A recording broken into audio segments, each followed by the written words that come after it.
السلام علیکم ورحمۃ اللہ وبرکاتہ۔ بسم اللہ الرحمن الرحیم۔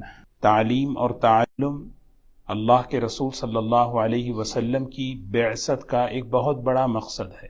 آپ نے اس عمل کو مدینہ منورہ کے اندر، مسجد نبوی کے اندر اس نظام کو بہت ہی مضبوط کیا تاکہ یہ علم اللہ کی طرف سے جو نعمت بن کر ہمیں ملا ہے یہ ہر ایک کو پہنچے، کوئی شخص اس سے جاہل نہ رہے۔ ایک مرتبہ آپ دیکھیں حضرت عبد الرحمن ابن عوف رضی اللہ تعالی عنہ کیسے جلیل القدر صحابی ہیں، عشرہ مبشرہ میں سے ہیں، بہت اونچے درجے کے صحابہ میں ہیں، عمر کے اعتبار سے بھی، مقام کے اعتبار سے بھی۔ لیکن حضرت عبد الرحمن ابن عوف رضی اللہ تعالی عنہ حضرت عبداللہ ابن عباس رضی اللہ تعالی عنہ سے قرآن پاک سیکھ رہے ہیں، قرآن پاک کو پڑھنا سیکھ رہے ہیں، اور سیکھنے میں کسی قسم کی کوئی شرم اور کوئی عار محسوس نہیں کر رہے کہ میں ایک بچے سے قرآن پاک کیسے سیکھوں۔ اس طرح جو ہے حضور اکرم صلی اللہ علیہ وسلم نے تعلیم اور تعلم کے نظام کو مضبوط کیا، اور حضرت عبداللہ ابن عباس رضی اللہ تعالی عنہ جس وقت حضور اکرم صلی اللہ علیہ وسلم دنیا سے رخصت ہوئے، 13-14 سال کی عمر، عبد الرحمن ابن عوف رضی اللہ تعالی عنہ عشرہ مبشرہ میں سے، بڑے اونچے درجے کے صحابہ میں سے، اور یہ بڑے صحابی قرآن پاک سیکھ رہے ہیں۔ ایک مرتبہ حضور اکرم صلی اللہ علیہ وسلم مسجد نبوی میں داخل ہوئے، دیکھا صحابہ اکرام کا ایک مجمع ہے جس میں بڑی عمر کے بھی صحابہ ہیں، چھوٹی عمر کے بھی صحابہ ہیں، عرب بھی ہیں، عجم بھی ہیں، سب کے سب قرآن پاک سیکھ رہے ہیں اور سکھا رہے ہیں۔ اللہ کے رسول صلی اللہ علیہ وسلم نے پورے ماحول کا، مجلس کا جائزہ لیا۔ بعض صحابہ کرام جو بڑی عمر کے تھے، جب آدمی اپنی عمر میں پختہ ہو جاتا ہے زبان موٹی ہو جاتی ہے، الفاظ جو ہے بھاری ہو جاتے ہیں، نکلنا مشکل ہوتا ہے، اور بعض مرتبہ کسی کی زبان عربی نہیں ہے تو اس کے لیے بھی عربی الفاظ نکلنا مشکل ہوتے ہیں۔ اللہ کے رسول صلی اللہ علیہ وسلم سن رہے تھے، آپ نے فرمایا اقرؤوا فکل حسن، سیکھتے رہو سیکھتے رہو، سب بہت اچھا کام کر رہے ہیں۔ تو دوستو یہ ایک بات میں عرض کروں، جیسے گزشتہ بات میں نے عرض کی تھی کہ الحمدللہ ابھی رجب کے بعد شعبان، شعبان کے بعد رمضان کا مہینہ ہے، اور رمضان المبارک قرآن پاک کا مہینہ ہے، اور ہمیں جو ہمیں فکر کرنی ہے، جس چیز کی ہمیں تیاریاں کرنی ہے، اس میں ایک بڑی تیاری یہ ہے کہ قرآن پاک کو سیکھ کر پڑھنے کی تیاری ہمیں کرنا ہے۔ دو چیزیں ہیں، ایک ہے قرآن پاک کی تلاوت۔ اللہ کا شکر ہے، الحمدللہ اللہ تعالیٰ توفیق دی ہے، اور الحمدللہ لوگ تلاوت کرتے ہیں، مرد بھی کر رہے ہیں، عورتیں بھی کر رہے ہیں۔ جو تلاوت ہے اس کا ایک عمل ہے، وہ ایک مقام ہے، وہ ایک بہت بڑی نعمت ہے۔ لیکن میں ایک بات کی طرف فکر دلانا چاہتا ہوں، اور خاص طور پہ اس کو متوجہ کرنا چاہتا ہوں، اس کے بارے میں ہمیں فکر کرنا ہے۔ قرآن پاک کو صرف تلاوت کرنا مقصد نہیں ہے، بلکہ اس کو سیکھ کر پڑھنا مقصد ہے۔ نبی کریم صلی اللہ علیہ وسلم کے خطبات میں ایک خطبہ ہے، تعلموا کتاب اللہ فإنہ افضل الحدیث، اللہ کے کلام کو سیکھو، اللہ کے کلام کو سیکھو، یہ سب سے بہترین، سب سے افضل، سب سے بہتر، سب سے افضل کلام ہے۔ یہ کلام اللہ کو سیکھو، سیکھ کر پڑھنا۔ دو چیزیں، ایک تو پڑھنا ہے، ایک ہے سیکھ کر پڑھنا، دونوں میں فرق ہے۔ حضور اکرم صلی اللہ علیہ وسلم نے سیکھنے کی ہمیں ترغیب دی، تلاوت کی الگ ترغیب ہے، تلاوت پر کیا ملنے والا ہے، کیا اس پر مقام ہے، کیا اس پر اجر ہے، وہ بارہا ہم سنتے ہیں۔ لیکن سیکھنے کی جو ترغیب ہے وہ مستقل ایک الگ چیز۔ آپ نے فرمایا خیرکم من تعلم القرآن وعلمہ، تم میں سب سے بہتر ہے وہ شخص، سبحان اللہ، کیا ذرا غور کریں، تم میں سب سے بہتر اللہ کے نزدیک، اللہ کے رسول صلی اللہ علیہ وسلم کے نزدیک کون ہے جانتے؟ سب سے بہتر آدمی، مجھے بہتر بننا ہے اللہ کے پاس، اللہ کے رسول صلی اللہ علیہ وسلم کے پاس مجھے بہتر بننا ہے۔ اس کا کیا عمل ہے؟ تعلم القرآن وعلمہ، میں قرآن پاک کو پڑھنا سیکھوں۔ حضور اکرم صلی اللہ علیہ وسلم 3 چیزیں سکھائے ہیں، تلاوت بھی سکھائے ہیں، تلاوت بھی سکھائے، اور عمل کرنا بھی سکھایا، اور اخلاق بھی ہمیں سکھائے۔ اللہ کے رسول صلی اللہ علیہ وسلم کی بعثت، آپ کے دنیا میں تشریف لانے کے جو مقاصد ہیں، قرآن پاک میں اللہ نے جو بیان فرمایا، یتلو علیہم آیاتہ ویزکیہم ویعلمہم الکتاب والحکمہ، آپ نے تلاوت سکھائی۔ مسجد نبوی کے اندر ایک حصہ ہے صفہ، وہاں پر صحابہ کرام بیٹھا کرتے تھے، وہاں پر وہ قرآن پاک کی تلاوت بھی سیکھا کرتے تھے، حالانکہ ان کی زبان عربی تھی، ان کی زبان عربی ہے، اور ترغیب دی۔ ایک مرتبہ حضور صلی اللہ علیہ وسلم نے حضرت ابو ذر رضی اللہ تعالیٰ عنہ کا ہاتھ پکڑا، بڑے اونچے درجے کے صحابی ہیں، ان کے ذریعے سے پوری امت کو ایک بات پہنچانا چاہ رہے ہیں، ایک پیغام پہنچانا چاہ رہے ہیں۔ فرمایا ابو ذر، میں تمہیں ایک نصیحت کروں، میں تمہیں ایک بات کہوں، لَأَن تَغْدُوَ، میں چاہتا ہوں کہ جب صبح ہو، جب تم صبح کرو تو ایک اللہ کے کلام پاک کی ایک آیت تم سیکھ لو، ایک آیت قرآن پاک کی تم سیکھ لو۔ جانتے ہو اس کا اجر کتنا بڑا ہے؟ خیر لک، تمہارے لیے بہتر ہے، من ان تصلی 100 رکعات، 100 رکعت نماز پڑھنے سے زیادہ افضل ہے۔ ایک آیت قرآن پاک کی صرف سیکھنا۔ کیا سیکھنے کا مطلب کیا ہے؟ میں اس کو سیکھوں کہ کیسے اس کو ادا کروں، کیسے اس کو پڑھوں، اس کو کیسے پڑھنا ہے، کس طریقے سے اس کو پڑھنا ہے۔ زید بن ثابت رضی اللہ تعالی عنہ فرماتے ہیں، میں نے رسول اللہ صلی اللہ علیہ وسلم کو یہ فرماتے ہوئے سنا، قرآن پاک کو پڑھو، اللہ تعالیٰ محبت کرتے ہیں اس شخص سے جو قرآن پاک کی تلاوت کرے، ایسے کرے جیسے قرآن اترا ہے، ایسے نہیں جیسے میں نے سوچا، میں نے سیکھا، ایسے نہیں جیسے مجھے آتا ہے۔ ان اللہ تبارک و تعالی یحب ان یقرأ القرآن کما انزل، جیسے نازل ہوا، کیسے نازل ہوا، اس کا ایک انداز، جیسے قرآن پاک نازل ہوا اس طریقے سے میں قرآن پاک پڑھوں۔ تو یہ جو ہے ہمیں اس بات کی بارہا ترغیب، اس میں عمر بڑی ہو یا عمر چھوٹی ہو، مرد ہو عورت ہو، یہ چیز صرف چھوٹے بچوں کے لیے خاص نہیں ہے، بلکہ صحابہ کرام کی اگر زندگی دیکھیں، صحابہ کرام کی عمر کا ہر شخص قرآن پاک کی تصحیح کرتا۔ یہ قرآن پاک کے حقوق میں سے ہے، قرآن پاک کے حقوق میں سے کہ اس کی عظمت دل میں ہو، محبت دل میں ہو۔ اللہ کا کلام ہے، اللہ کا کلام ہے، عظمت ہو، اتنے بڑے اللہ رب العالمین کا کلام ہے، اس کا کلام اور محبت ہو۔ اور تیسرا جو حق ہے، تلاوت مع الصحت، صحت کے ساتھ تلاوت کرنا، یعنی صحیح حروف کی ادائیگی کے ساتھ تلاوت کرنا، اس کی مشق کرنا، اس کو سیکھنا، یہ ہر ایک پر ضروری ہے، کیونکہ یہ اللہ نے یہ نعمت ہم میں سے ہر ایک کو دی ہے، یہ نعمت ہر ایک کو اللہ نے عطا فرمائی۔ اسی لیے اس کو کیسے سیکھیں، جس کو باقاعدہ ایسے کیونکہ میں آپ کو ایک بات عرض کروں، جتنی زبانیں ہیں عربی کے علاوہ، وہ زبانیں اور عربی زبان دونوں میں بہت فرق ہے۔ عربی زبان کے اندر بڑی نزاکت ہے، حروف جتنے بھی ہیں، حرف کے بدلنے سے معنی بدل جاتا ہے، حرف کے بدلنے سے معنی بدل جاتا ہے۔ اگر کوئی ارادتاً پڑھتا ہے، بغیر سیکھے پڑھتا ہے، تو وہ معنی بدل رہا ہے۔ جیسے ہم سوچیں، الحمدللہ ایک قاری ہیں بہت بڑے، انہوں نے لکھا ہے کہ عام طور پر عجم سورہ فاتحہ کے اندر 20 سے 25 غلطیاں کر دیتے ہیں، کہ صرف سورہ فاتحہ میں 20 سے 25 غلطیاں صرف سورہ فاتحہ کے اندر۔ وہ کیسے؟ جیسے 2-3 مثال میں عرض کروں، جیسے سورہ فاتحہ شروع ہوتا ہے الحمدللہ رب العالمین، الحمد کے بجائے اگر کوئی کہ الحمد، عام طور پہ الحمد ساری تعریفیں اللہ کے لیے ہیں، الحمدللہ ساری کمزوریاں اللہ کے لیے ہیں۔ دیکھیں نا کہاں سے کہاں، رب العالمین، رب العالمین، عین بہت بھاری لفظ، مشق کرے۔ جب ایک آدمی مشق کرتا، دیکھیں نا 2 چیزیں ہیں، سیکھنا ذمہ داری ہے، مشق کرنا ذمہ داری ہے۔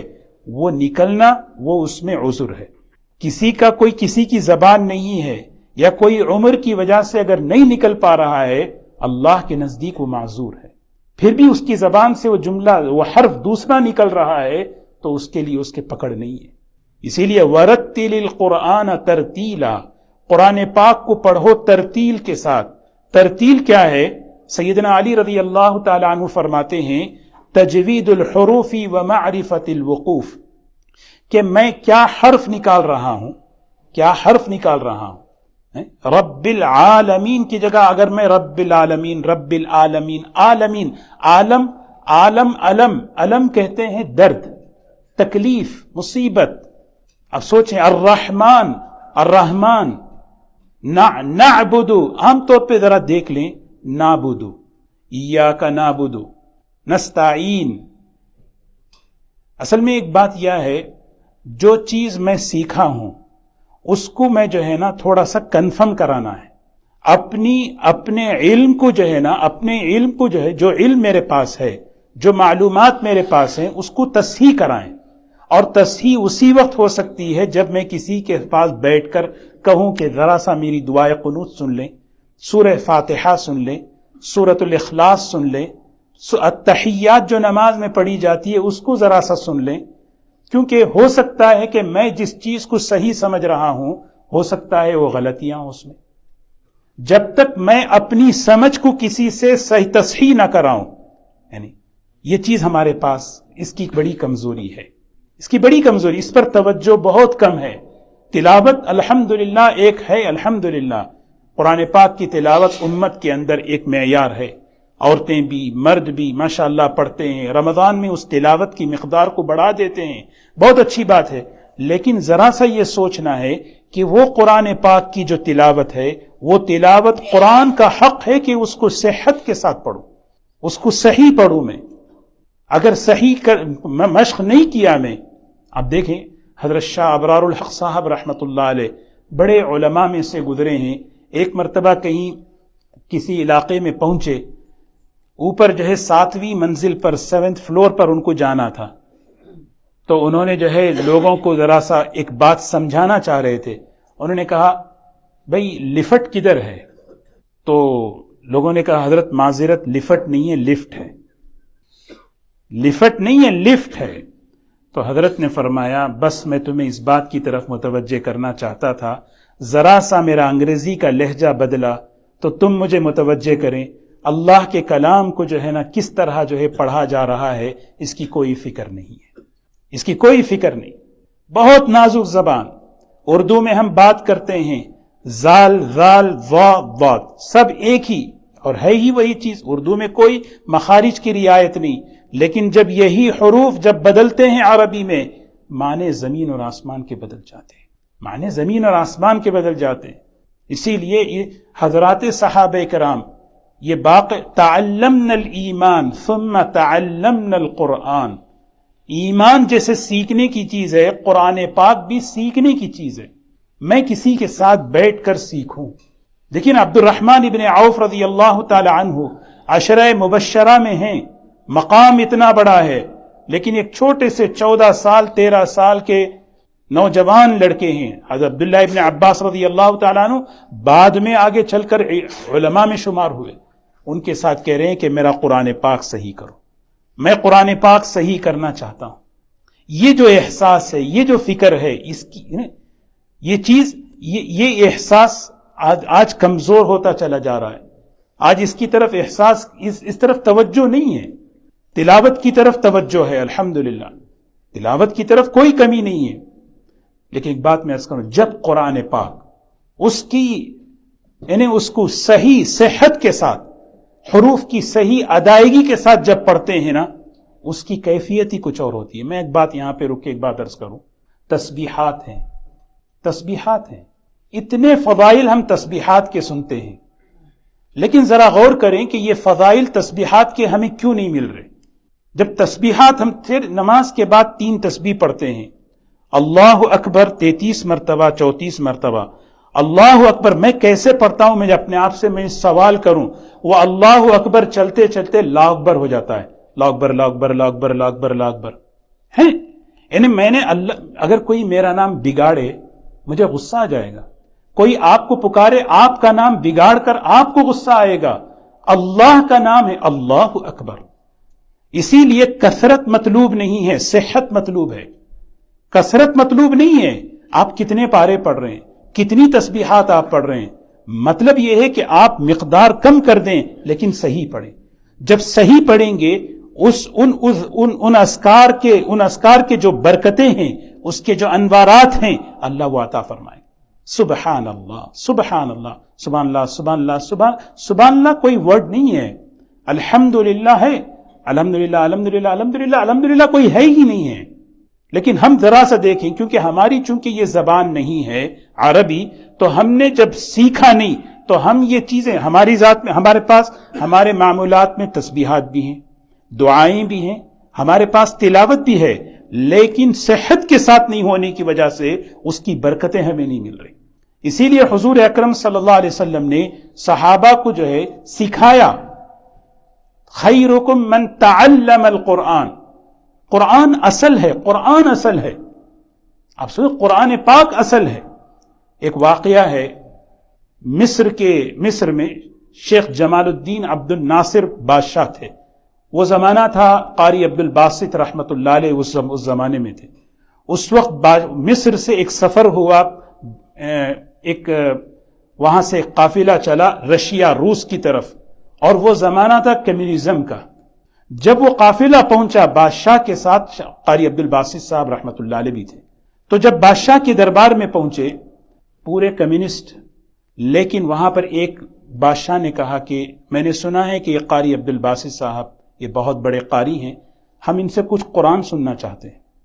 تو شیخ جمال عبد الناصر نے کہا ضرور. تو قاری عبد الباسط صاحب رحمت اللہ علیہ جو سورہ طٰہٰ پڑھی، لکھا ہے کتابوں میں کہ سورہ طٰہٰ پڑھی، اور بادشاہ کہتا ہے کہ وہ آیت جس آیت پر اللہ تعالیٰ نے سیدنا عمر رضی اللہ تعالیٰ عنہ کا دل بدلا تھا، میں نے آنکھ کھول کر دیکھا، جتنے وہاں بیٹھے تھے سب کی آنکھوں میں آنسو جاری تھے. یہ وہ لوگ ہیں جو خدا کا انکار کرنے والے کمیونزم ہیں، کمیونسٹ ہیں، لیکن جب قرآن پاک اس کے حروف کی صحت کے ساتھ جب نکلتا ہے، اس کی تاثیر دیکھیں، اس کا اثر دیکھیں، خود پہ بھی اثر.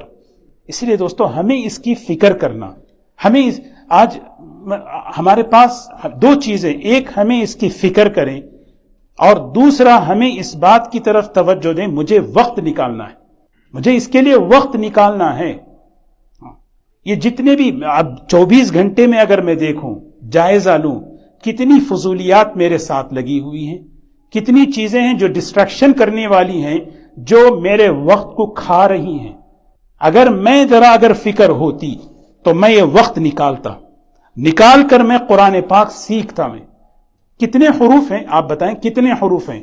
28 29 حروف ہیں. ایک دن میں ایک حرف، چلو بھئی 2 دن میں ایک حرف، 3 دن میں ایک حرف، آدمی 2.5 مہینے میں اس کے حروف کی ادائیگی صحیح ہو جائے گی. کرنے کی بات ہے. ایک حرف میں قاری صاحب سے سیکھ لوں، ایک حرف میں مولانا سے سیکھ لوں، ایک حرف صحیح پڑھنے والے سے میں سیکھ لوں، اور اس کی مشق میں کرتا رہوں، مشق میں کرتا. کیونکہ تلاوت کا وسیلہ ہے سیکھنا. تلاوت کے جتنے انعامات ہیں، اسی لیے حدیث میں فرمایا دو قسم کے لوگ ہوتے ہیں. بخاری شریف کی روایت ہے، الماہر بالقرآن، ایک وہ شخص ہے جو قرآن کا ماہر ہے، ماہر ماشاءاللہ، جب پڑھتا ہے تو بس کہتے ہیں بھئی پڑھتے رہو، دل لگ رہا ہے. الماہر بالقرآن مع السفرۃ الکرام البررہ، اس کا تو مقام پوچھو ہی مت. لیکن کمیونٹی میں ایک قسم وہ بھی ہے، والذی یتتعتع کہتے ہیں اٹک اٹک کر پڑھ رہا ہے، مشکل سے بار بار قاف نکال رہا ہے. الا من اتى اللہ بقلب سلیم، قاف نکالنے کی کوئی اٹک کر کوشش کر کے پڑھ رہا ہے. لہو اجران، حضور اکرم صلی اللہ علیہ وسلم فرماتے ہیں اس کے لیے ڈبل اجر ہے، تلاوت کا بھی اجر ہے، محنت اور مشقت جو اٹھا رہا ہے اس کا بھی اجر ہے.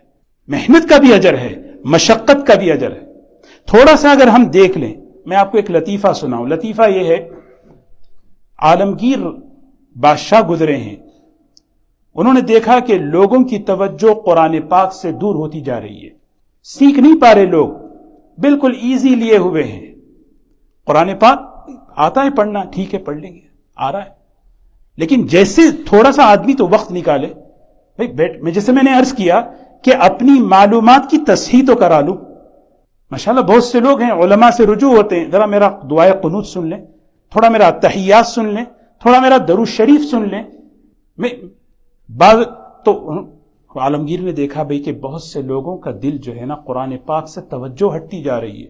انہوں نے ایک اعلان کیا، جتنے بھی اس وقت یہاں پر پوزیشن میں ہیں، کام کر رہے ہیں، ان کا پروموشن ہوگا ایک شکل میں جن کا قرآن صحیح ہو جائے.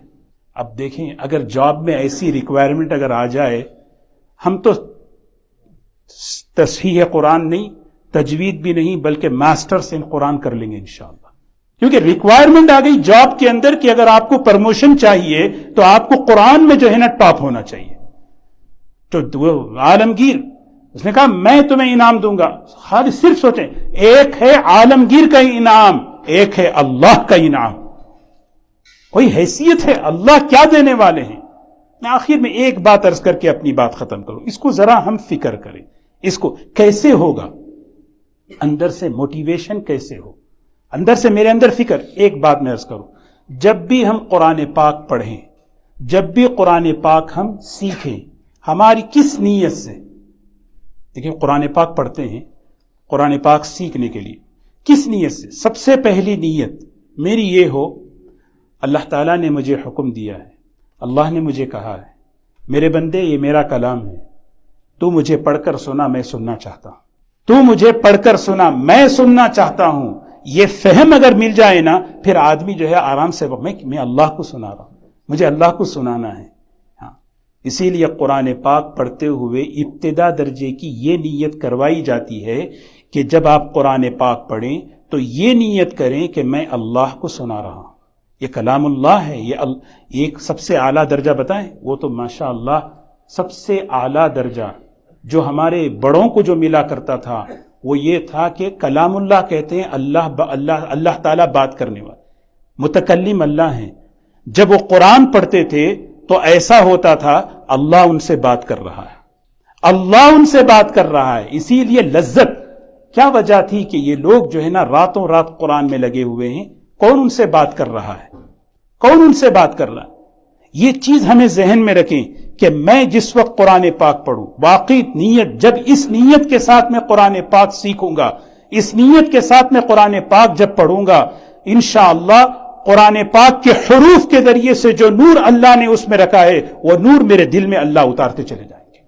اللہ کا نور ہے، اللہ نے وہ نور قرآن پاک کے ایک ایک حرف میں رکھا ہے.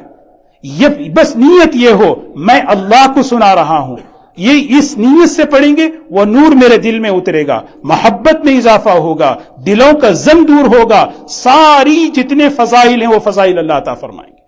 لیکن ایک چیز جو سب سے بڑی رکاوٹ آج بھی ہے، اور حضور صلی اللہ علیہ وسلم کے زمانے میں بھی اس کی مثال تھی. وقت ہو گیا، میں آپ کو مختصر عرض کر کے بات ختم کروں. قرآن پاک کی طرف توجہ، قرآن پاک سیکھنا، پڑھنا، عمل کرنا، اس کی طرف توجہ ہماری نہ ہو. اس کے لیے آج بھی ایک منظم کوشش ہے، چل رہی ہے. اس زمانے میں بھی تھی، اس زمانے میں آج بھی ہے. اس زمانے میں کیا تھی؟ نضر ابن حارث وہ گیا سیریا، شام، وہاں جا کر اس نے جو ہے نا کچھ ایسی کہانیوں کی کتابیں، قصے وہاں سے لے کر آیا، اور ایک گانے والی کو لے کر آیا. نبی کریم صلی اللہ علیہ وسلم جب قرآن پاک پڑھ کر سناتے تھے تو اس کی مجلس الگ ہوتی تھی، اور اس کا مقصد یہ تھا کہ لوگوں کو کس طرح ڈسٹریکشن کریں، لوگ بجائے وہ سننے کہ میری بات سنیں، میری طرف آئیں، وہ توجہ. اللہ نے سورہ لقمان میں آیتیں اتاری، وَمِنَ النَّاسِ مَن يَشْتَرِي لَهْوَ الْحَدِيثِ لِيُضِلَّ عَن سَبِيلِ اللَّهِ بِغَيْرِ عِلْمٍ وَيَتَّخِذَهَا هُزُوًا أُولَٰئِكَ لَهُمْ عَذَابٌ مُّهِينٌ وَإِذَا تُتْلَىٰ عَلَيْهِ آيَاتُنَا وَلَّىٰ مُسْتَكْبِرًا كَأَن لَّمْ يَسْمَعْهَا كَأَنَّ فِي أُذُنَيْهِ وَقْرًا فَبَشِّرْهُ بِعَذَابٍ أَلِيمٍ. دیکھو نا، ایک شخص یہ بھی ہے اللہ کے کلام سے توجہ ہٹانے کے لیے ناول، قصے، کہانیاں، میوزک، یہ چیزیں گانے والی، ناچنے والیوں کو پیش کر رہا ہے. اور جب ان کے سامنے قرآن پڑھ کر سنایا جاتا تھا وہ ایسا لگتا تھا کہ کان پہ کوئی بوجھ ہے، کان پہ کوئی بوجھ ہے. اور آج بھی دیکھیں اتنی ڈسٹریکشن ہے، فضولیات ہیں، اللہ تعالیٰ حفاظت فرمائے. جس میں آدمی بیٹھتا ہے تو گھنٹوں نکل جاتے ہیں، لیکن میرے پاس روزانہ کے اعتبار سے 20 منٹ نہیں ہے کہ میں ایک لفظ قرآن پاک کا صحیح کروں. یہ کتنی بڑی نعمت کی ناقدری. اللہ تبارک و تعالی ہمیں اس نعمت کی قدردانی کی توفیق نصیب فرمائے. جیسے گزشتہ میں نے ایک دعا بتائی، اللہم اصلح لی دینی، اے اللہ میرا دین سوار دے. دین سوارنا قرآن پاک بھی اس میں داخل ہے. میرا قرآن سوار دے، صحیح پڑھوں، صحت کے ساتھ پڑھوں.